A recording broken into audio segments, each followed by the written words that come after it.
We're actually in a rather nice cottage garden here, and the main task is the front hawthorn hedge. There is some other bits of cutting I've got to do, but this is the main thing. And as you can see, there's quite a bit of growth on it.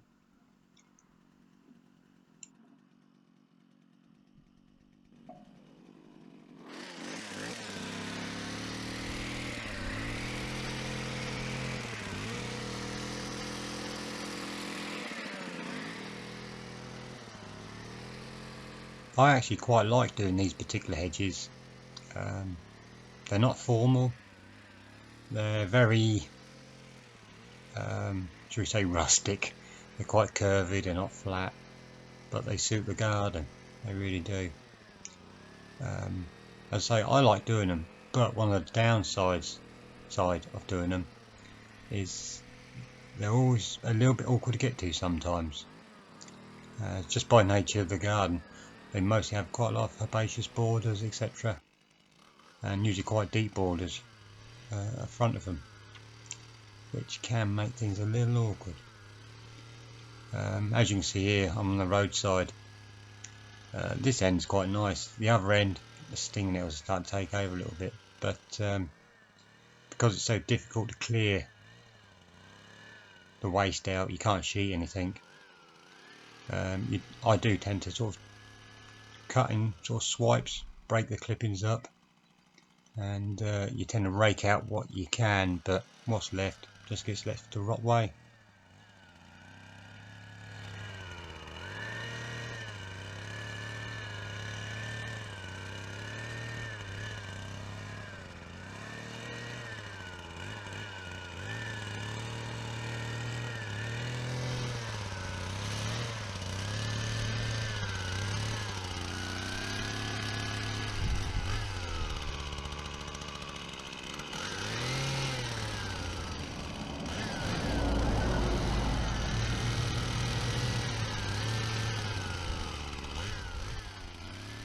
Also, on this particular day, very hot, and there's rather a lot of pollen beetles out, and especially having the high vis on next to the road,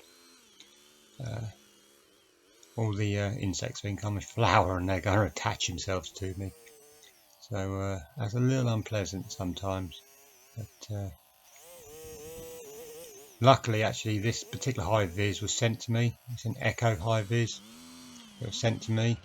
I won't say who sent it because I don't want them bombarded, but luckily, because I actually left my other one at home and this was in the van, so thank you very much for the high vis.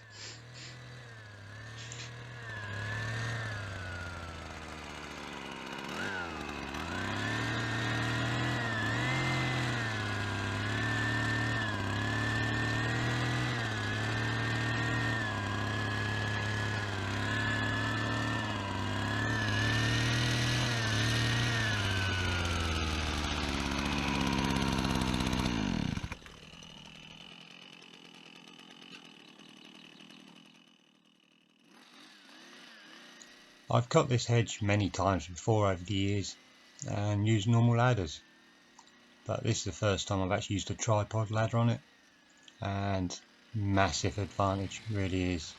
Made life so much easier. The top I tend to do similar to the sides, but I do tend to chop it up just that bit more. I know some people could probably not agree with not clearing the top off, but I actually cut this hedge about 2 weeks ago, and I came past it about 2-3 days ago, and you can barely see any bits on top already. The weather's just been so warm, they wilt away to nothing so quick. And again, you know, it's not mess I've got to try and clear up and smash the lady's plants.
Normally I'd have a bollard out on the road. At this point, all the sides and most of the top's done. You can actually see me feel high of his coat there. I actually hung it on the ladder because I used the ladder to put the camera on. And there's the top. Like I say, you know, once it's chopped up, you don't see it a lot. Right, we're on the inside now. Got to do the Larissa, and there's a privet hedge along the side as well. And as you can see, some of these gardens can be. This isn't actually as full as it normally is. I don't know if it's because of the winter we had, but it's usually a lot fuller. But even so, there's still plenty in the way.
After I trimmed the Larissa, there was actually about 30 feet of privet hedge straight down the side as well.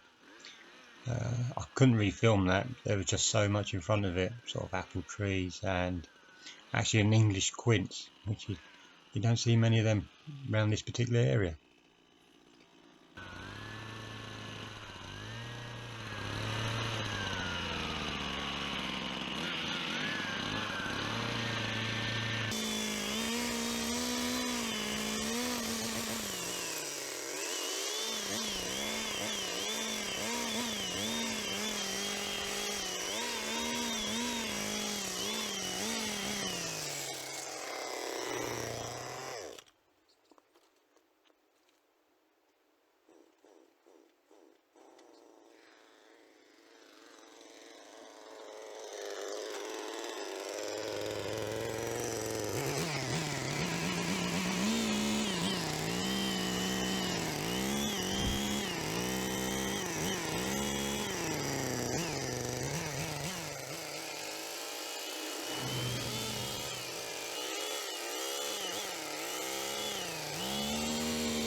And that's the inside all done.